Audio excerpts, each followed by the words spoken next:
Matisse is going to be our model today for learning how to tack up in the Western style. He's moving around and dancing around a little bit because Lewis is right outside of his window talking to him. The first component of tacking your horse in the Western style is a Western pad. These are usually a little bit bulkier and heavier. They are in a rectangular square form, and you simply set them over your horse's back.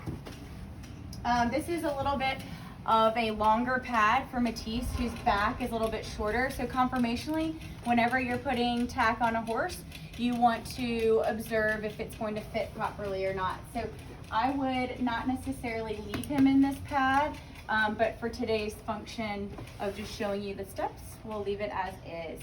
It is up here over the withers to protect it from the horse's withers from the gullet of the saddle. Our next step is the actual saddle. This is our Western saddle. Most notably is the horn here. These are heavy. You do not want to swing and whack your horse. So what you want to do is stand here next to them.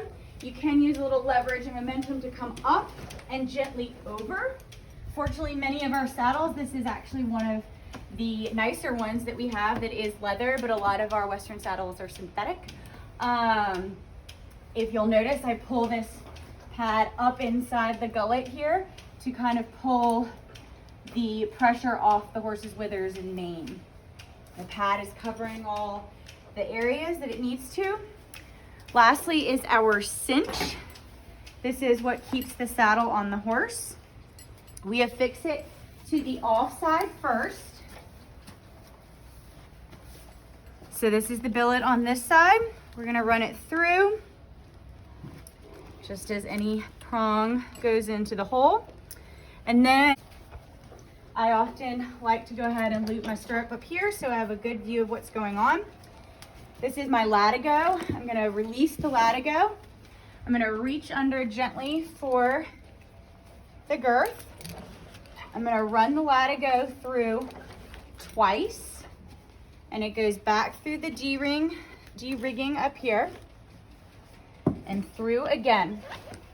Now, we wanna make sure that our girth is even underneath the belly of the horse. It's a little bit higher on this side. So I would typically go back around and adjust it to an even higher side or go get a smaller cinch. But again, for today's purposes, I'll finish this tutorial on showing you how to tie a Western cinch. So we pull it nice and snug. We're gonna stick it through the D-rigging this way towards the horse's head, pulling it out this way. Loop over the original knot, come back in through the D-rigging and through. You created this little loop, and you're gonna come back through so it makes a nice tie. Flat and not bulky. If there is excess latigo, you can tuck it back in to this keeper up here at the top so it's out of the way. And that's how you tack up a Western saddle.